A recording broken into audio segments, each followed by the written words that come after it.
बेरिया की बेरी पियवा बरजी ना नदिया जनबो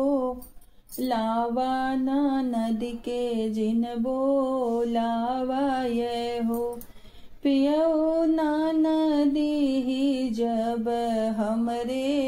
आई है ते घरा दुअरा कब्जा करे पियो ना नदी जब मोरे आईली ने घरा दुअर पे कब्जा करे बेरिया की बेरी पियवा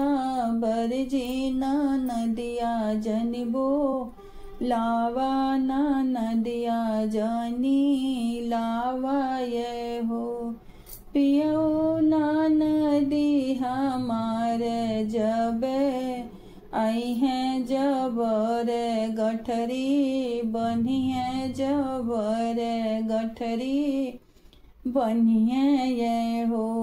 बेरिया की बेरी पियवा बरजी ना नदिया जनबो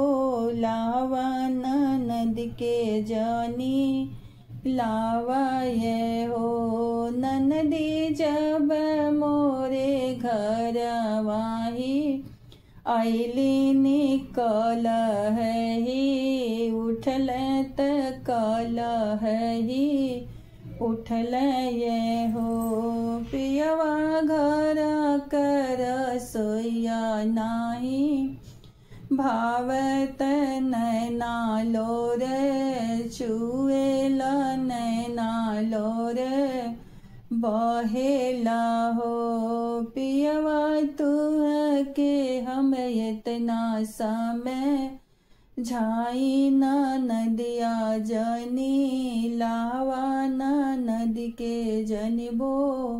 लावा ये हो जब मोरी ना नदी वो सड़ चढ़ी गई लिया गन बैठे लिया गन बैठे वो ही हुकुम जा